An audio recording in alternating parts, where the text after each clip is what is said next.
Now, Freud said our mind is not something that is a monolithic piece.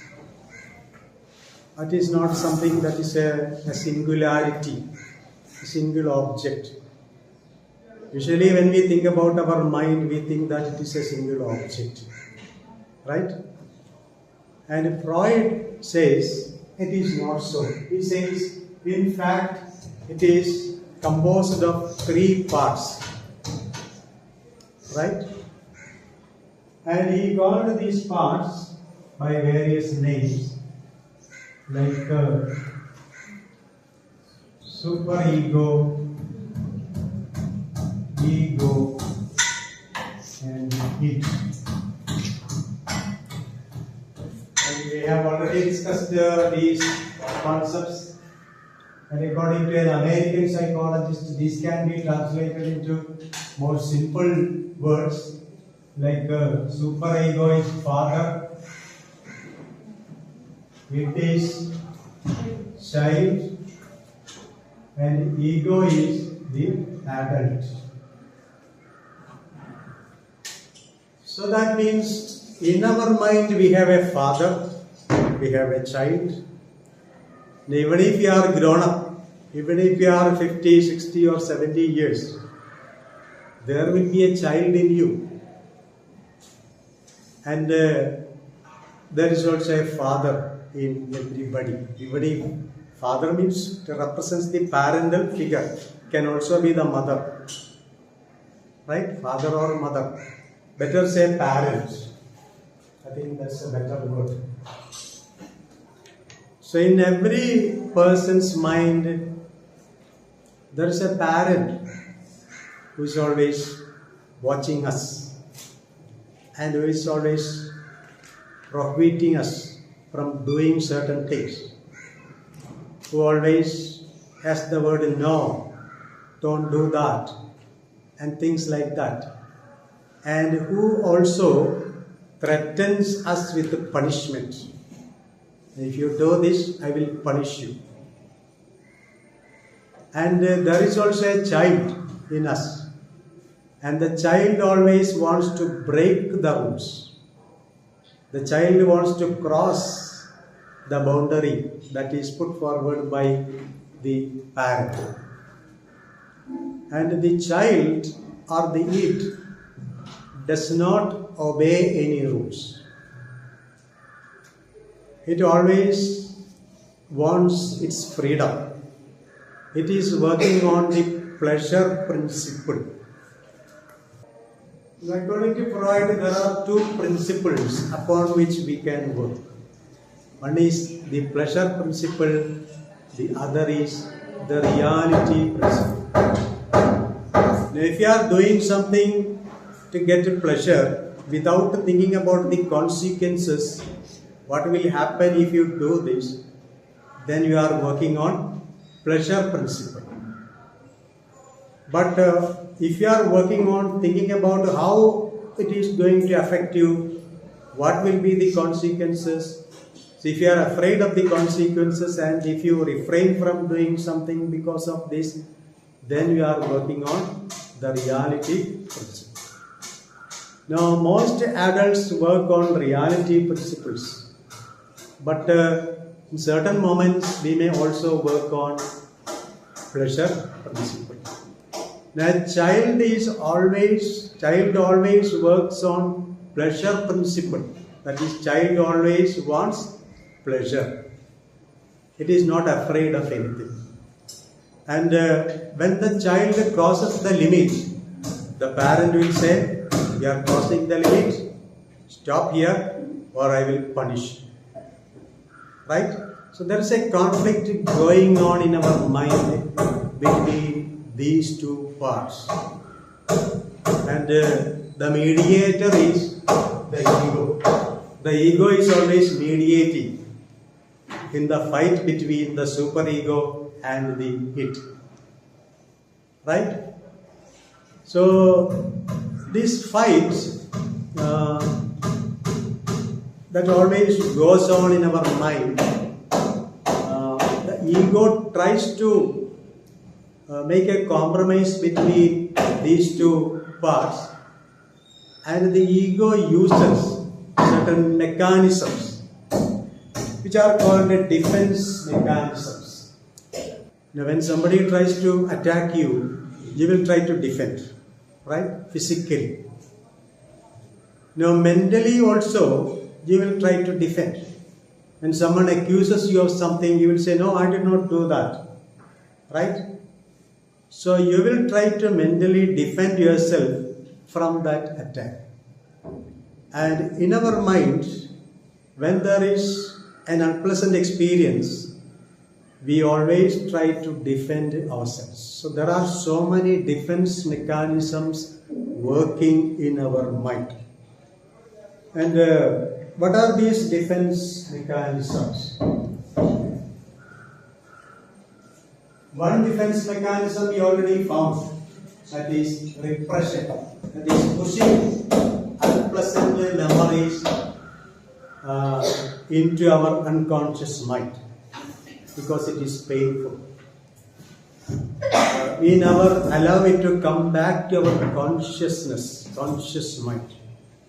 It is always kept in the underground of our unconscious mind. So this is one of the ways we try to avoid unpleasant memories. That is by repressing them. And another defense mechanism is denial.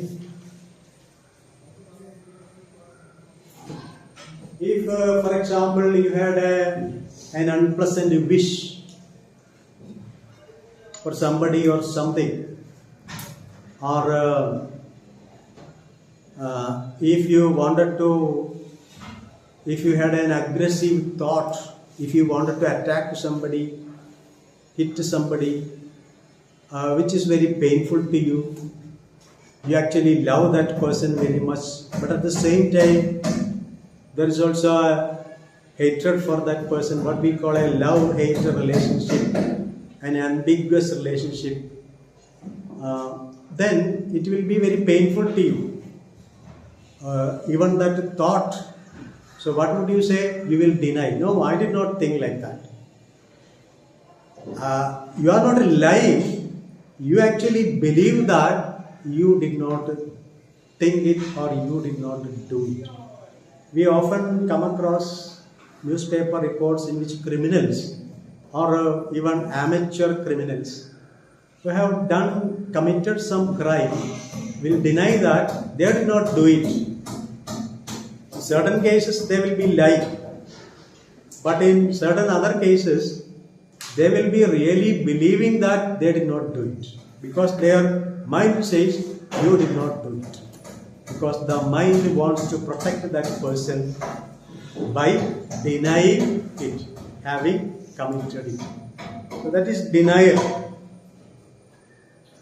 And then another defense mechanism is projection. Now what a projector is? Project something that is in this machine, you project it onto the wall. Like that, you act like a projector, and your unpleasant thought you project onto someone else. For example, think about a suspicious husband. A husband always suspects whether the wife is loyal to him or whether the wife loves someone else, right? So, in fact, or in reality, this husband himself may want to do such things. That is, the husband wants to, or the husband loves some other woman, and he is thinking of having an illegal relationship with that woman. But that thought is very painful. So what does he do? His defense mechanism works and he projects this thought onto the wife. And he thinks that it is the wife who wants to do such things, and he is innocent. Now he truly believes this. It's not lying. He is unconscious of this. He is unconscious of projecting this onto the other person. Another example is, you may want to hit somebody, but it is a very painful thought to you. So what do? You think, you project this thought to the other person, and you think the other person wants to hit you. No. Society wants to persecute you. It's actually you who want to persecute the society. So in many of these cases, what we think other people are doing may be our own thoughts. We may be projecting those thoughts onto other people just like a projector. So this is projection. Now another thing is regression.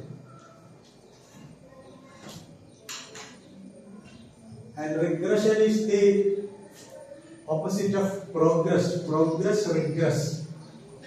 Progress means move forward.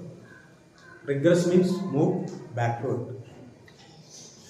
So what does regression mean? You are a grown-up person. Imagine you are a grown-up person. But you have some problems which you cannot solve. So your defense mechanism works and you regress. You behave like a child. You are incapable of doing anything. So a grown-up person behaving like a child is regression, an example of regression. So this is another defense mechanism. Another defense mechanism is displacement. This we have seen, at least in our movies. I remember there was a movie which, what is the title? Boss or something? Huh? My Boss. Dilip and Mamta. And Mamta is a very strict, very autocratic boss. And Dilip or an employee actually wanted to hit back physically that boss, but they could not do that. The moment they do it, there will be serious consequences. So what they do is go to the toilet and kick the bucket or things like that. It is an example of, classic example of displacement. So what you cannot do to the real person, you do it symbolically.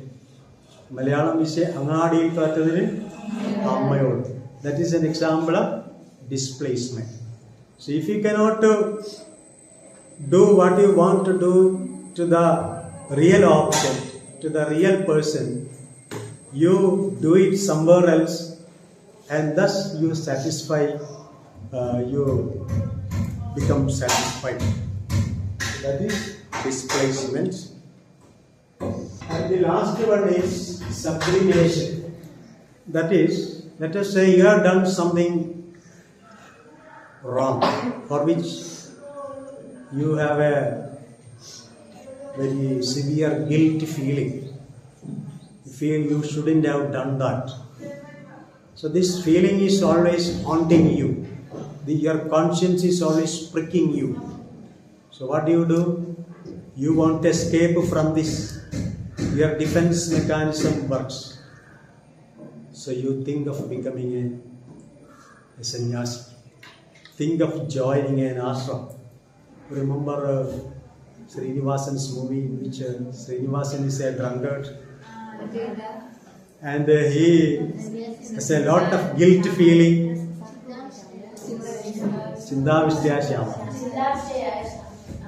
He has a lot of guilt feeling, and then to get rid of this guilt feeling, one day he goes to an ashram and he joins the ashram, because then there are also problems. So that is sublimation. So sublimation means you are purifying yourself. The sinner becoming the saint. Papi punyavalanavum. that we see in life, right? Katalan Kaviyav. Adbigi was a Katalan, savage. And then he became a poet. Saul became Paul. So these are the defense mechanisms that our psyche or mind uses when there is a conflict between the superego and the id, and the conflict is too much for the mind to suffer. The id and the superego are always fighting each other. Superego says, do this. It says, no, go to hell, I won't do that. Right? So this fight is always going on. What is this fight? Our mind is the battleground. Right? So the fight is always going on. And some people will have a very severe superego, always punishing oneself. And when this conflict is too much, our mind or ego tries to solve the problems using these defense mechanisms. Now we come to the most important concept, Oedipus complex. Now before we come to Oedipus complex, we have to understand the different psychosexual developmental stages. Can anybody tell me how many stages?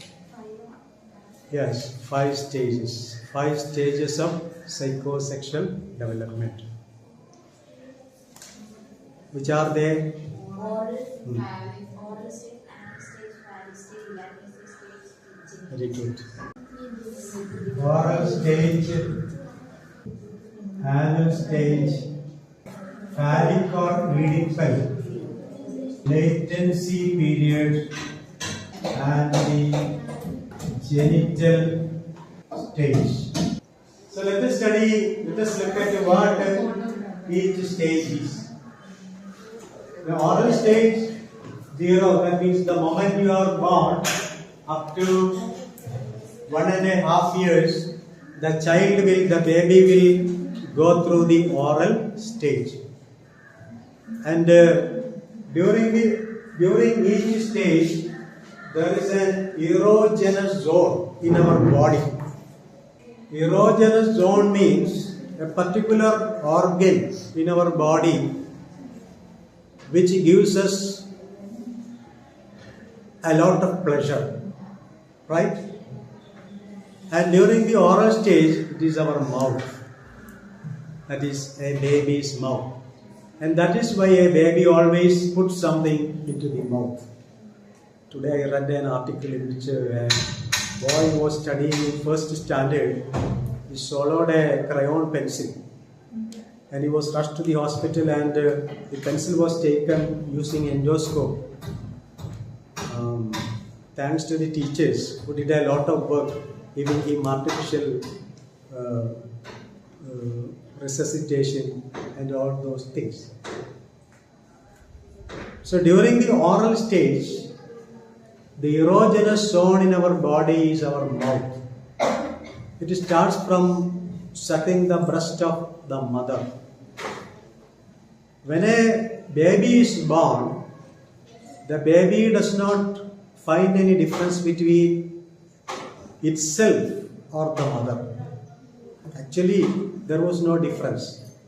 When the baby is born, we cut the umbilical cord and we declare that these are two different entities.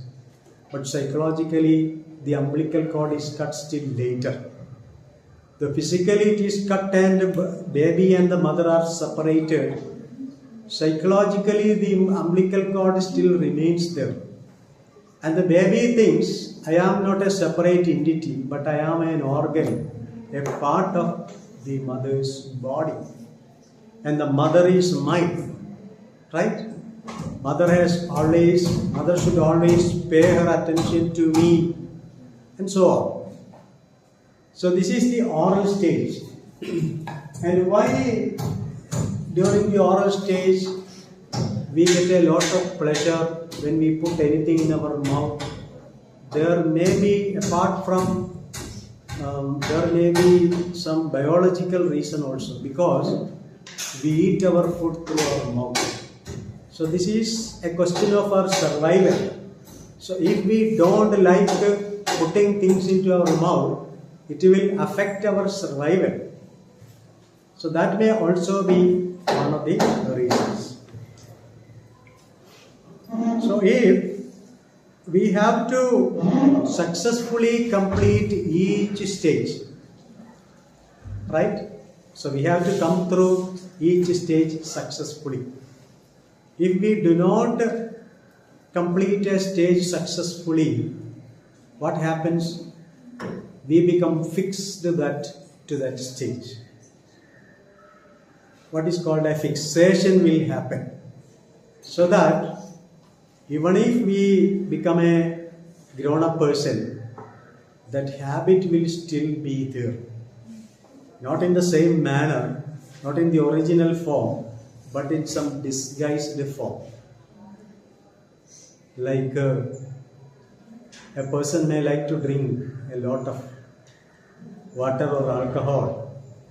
A person may like to smoke. So putting something into your mouth and even nail biting may happen if that stage is not successfully completed. And overeating is another example. You always want to eat because you have not successfully completed that stage. So these are the abnormalities that may happen in your life if you do not successfully complete that stage. So the question is, what should the parents do to help the baby successfully complete that stage?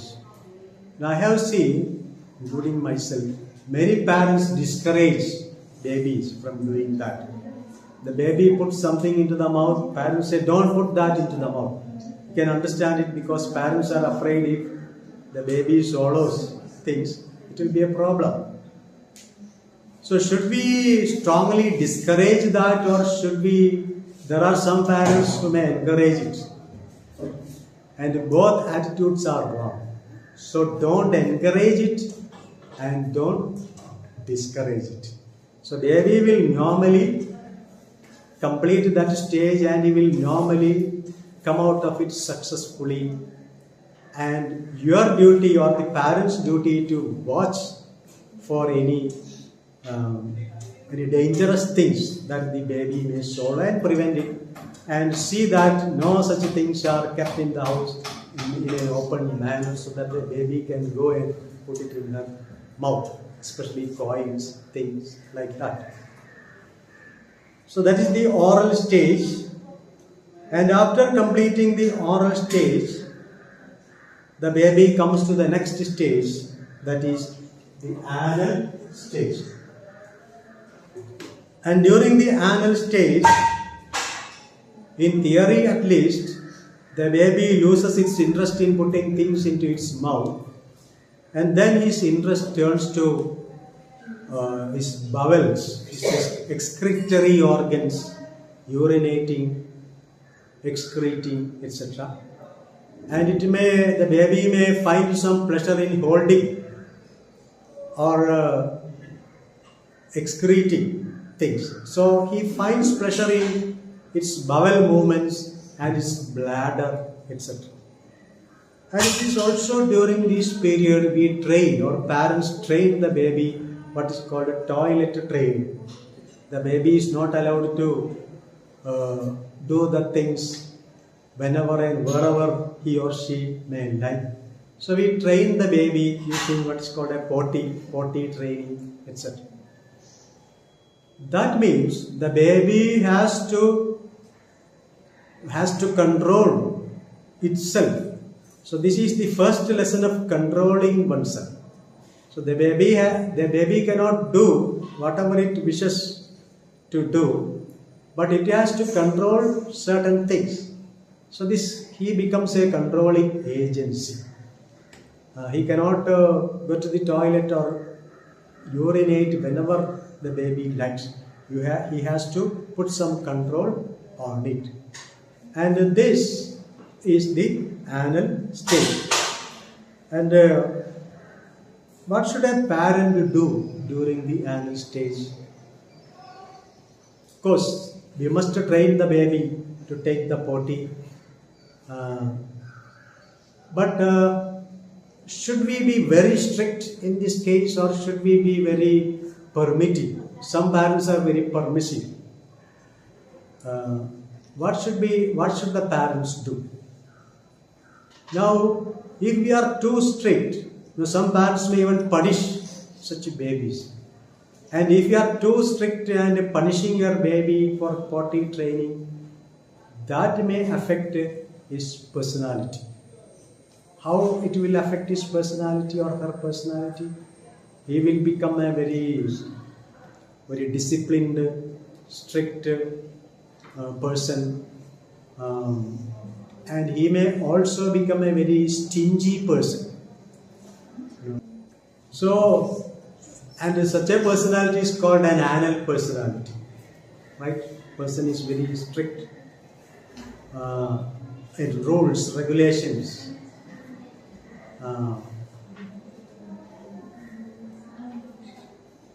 But if you are too permissive, that is also not good for the baby. Such a baby, when he or she grows up, he will have a very messy personality.